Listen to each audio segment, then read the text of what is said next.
este programa que se llama Fundamentos de la Psicología. En esta tarde vamos a estar tratando las corrientes de la psicología. Vamos a estar respondiendo muchas preguntas que nos hicieron personas respecto a estas corrientes. Entonces espero que tomen cuenta del psicoanálisis y del estructuralismo. ¿Qué son? ¿En qué momento se separa la psicología de la filosofía? Hola Isa, gracias por invitarnos a tu programa y gracias por las preguntas que nos haces. Para dar respuesta a tu pregunta acerca de en qué momento se separa la psicología de la filosofía, es necesario hablar sobre el origen de la psicología, al menos desde el momento en que ésta comienza a considerarse como una ciencia. Sabemos que los antiguos griegos ya estudiaban el comportamiento humano, solo que estos estudios estaban inmersos dentro del mundo de la filosofía. También hay otras culturas que conocían acerca del comportamiento humano, pero estas culturas no influyeron mucho en nuestra sociedad actual.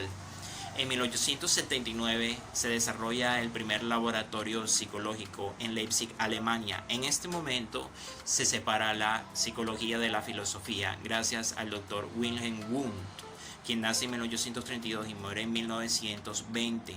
Él tenía un concepto un poco diferente de la psicología al que tenemos hoy en día. Él hablaba de la psicología como el estudio de la experiencia consciente, mientras que hoy en día podemos definir a la psicología como la ciencia que estudia los procesos mentales, las percepciones, las sensaciones, el comportamiento humano y la manera en que éste se desarrolla con el mundo físico y el medio social que lo rodea. ¿A qué se le llama estructuralismo? Wilhelm Wundt habló sobre el estudio de la experiencia consciente. Para explicar esta experiencia, Wilhelm desarrolló un modelo llamado estructuralismo. El estructuralismo buscaba explicar cómo estaba conformada la mente. En el estructuralismo se utilizó la autoobservación, que fue luego llamada introspección. En la introspección se le presentaba a cada individuo en observación una serie de estímulos y estos debían de dar respuestas con sus propias palabras a las sensaciones que estos estímulos les generaban.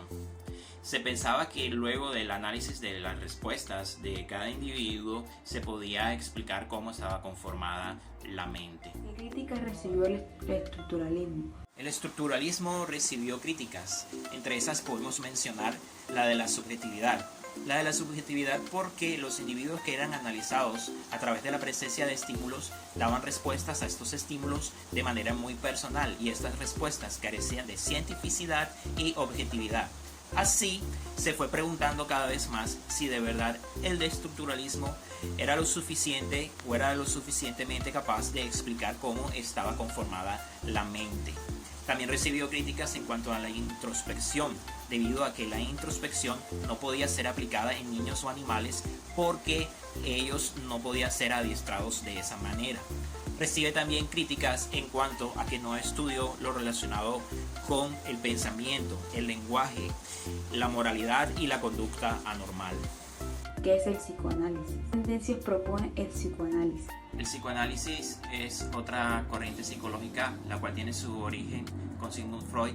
Freud fue un conocido médico, neurólogo vienés y psicólogo. Él nace en 1856 y muere en 1939. Él también era de origen judío. Es también considerado el padre del psicoanálisis.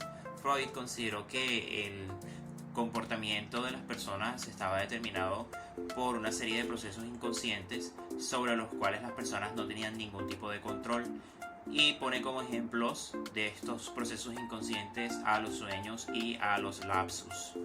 Más adelante, los psicólogos que se inclinaban por el estudio de las patologías de la personalidad y el estudio de la adaptación mostraron preferencias desde la óptica de esta corriente, la corriente psicoanalítica. A diferencia de otras corrientes, la psicoanalítica no especificó métodos ni objetivos para la psicología. Ella se basó en el estudio de la personalidad de los individuos y desde ese sentido, con ese sentido... ¿Funcionalismo? ¿Qué es? ¿De qué se trata el funcionalismo? ¿Cómo surgió el funcionalismo? Isa, gracias por hacerme la invitación para ser parte de este increíble programa. Mi respuesta a tu pregunta es que el estudio sostenía que era mucho más interesante estudiar estudiar los distintos recursos que utilizar el ser humano para afrontar su medio, que limitarse a analizar la estructura básica de la mente. ¿Cuáles son los métodos de estudio del funcionalismo? Todo empleado por esta corriente y en sus investigaciones, acorde con sus presupuestos teóricos, fomentaba la importancia de técnicas como los test de inteligencia y las experiencias controladas para medir la capacidad de los animales para aprender y resolver los problemas. El funcionalismo, que su precursor es William James, psicólogo y profesor de psicología y filosofía en Harvard, propuso, basándose en sus propias experiencias y observaciones, una forma diferente de estudiar los procesos mentales. Su crítica más vehemente hacia el estructuralismo fue al considerar los procesos mentales como personales y únicos, de cambios continuos y selectivos con intención de ayudar al individuo a adaptarse al medio. Cabe resaltar que al inicio de un siglo se vio grandemente influenciada por las ideas James. El interés básicamente se dirigió a los procesos mentales, cómo estos funcionaban, cómo ayudaban a las personas a sobrevivir en un mundo súper caótico. Se dieron a conocer sus postulados así. El primero fue estudiar el funcionamiento de los procesos mentales. El segundo, libertad para el uso de diferentes métodos de observación introspectivo y objetivo. Y la tercera fue la aplicación de la psicología a actividades prácticas como la educación, legislación y el comercio. ¿Cuál es el objeto de la teoría conductista? Buenas tardes, Isa, un gusto dialogar contigo. De acuerdo a tus preguntas del conductismo, el conductismo es una teoría psicológica que toma como objeto de estudio lo observable y no el alma. ¿Cómo se define Watson el pensamiento? John Watson consideró que el pensamiento era equivalente, es decir, pensar equivale a hablar con uno mismo. ¿Cuándo empezó el conductivismo? Empezó en una conferencia en 1913 que se consideró como el nacimiento del conductismo. Watson afirmó que para ser verdaderamente científica la psicología debía centrarse en la conducta y en los estados mentales, tales como conciencia o mente. ¿Qué es Gestalt? Hola Isa, ¿cómo estás? Muchísimas gracias por invitarme a tu programa, estoy muy agradecida y contenta por estar aquí contigo. Acerca de tu pregunta de qué es la Gestalt. La Gestalt es una corriente que tiene sus inicios en Alemania a principios del siglo XX. La palabra Gestalt puede ser traducida en español como figura, configuración o estructura.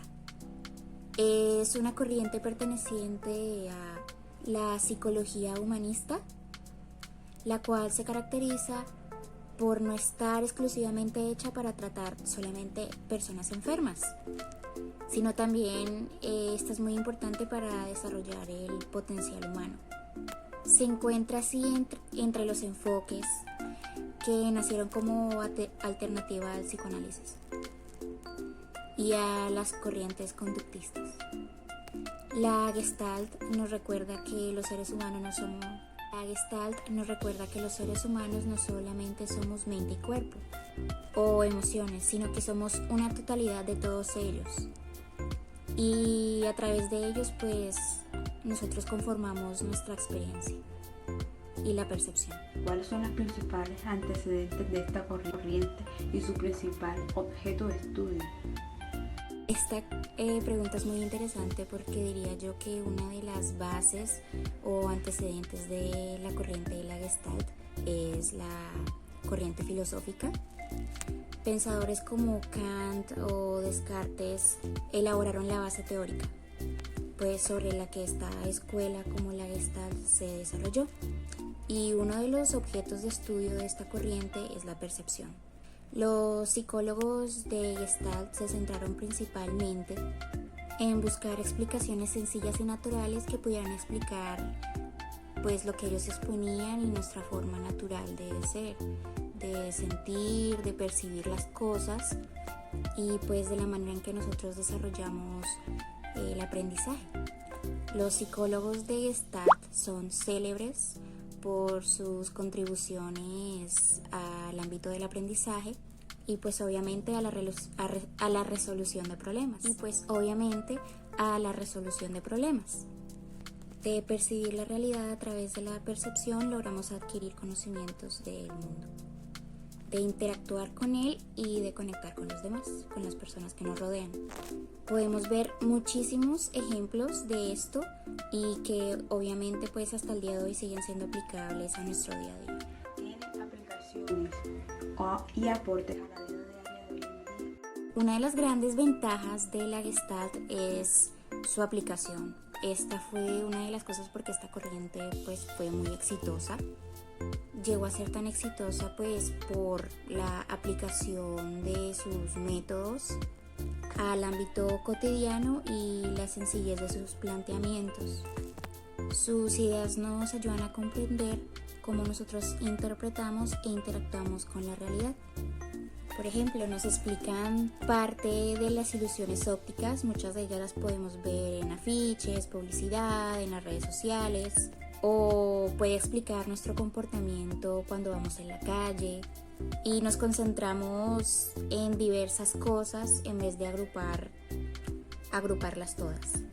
Es decir, en cómo nos concentramos directamente en las diferentes cosas que nos rodean y no las agrupamos en una sola cosa. Además que la Gestalt puede auxiliarnos en muchos retos diarios habituales, como ayudarnos a ser más organizados o ser más creativos. Por otro lado, las terapias de Gestalt pueden ayudarnos a nuestro crecimiento personal. El pensamiento productivo, que consiste en realizar reorganizaciones creativas de los elementos de los problemas para así solucionarlos.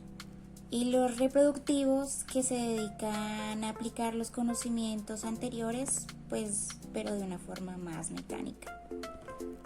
La Gestalt nos incita a utilizar el pensamiento productivo para alcanzar algo que podríamos describir como la eureka, que tiene lugar cuando nos damos cuenta repentinamente de la solución a nuestro problema o de cuál es la respuesta a la dificultad que estamos presentando. Y en el ámbito de la educación, los estudiantes deben ser más que registradores de datos y enseñarlos a buscar la manera de cómo resolver sus problemas.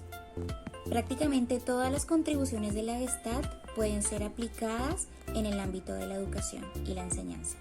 Desde sus hallazgos en el ámbito de los procesos mentales hasta sus ideas sobre las terapias, posibilitan que los alumnos progresen tanto académicamente como personalmente.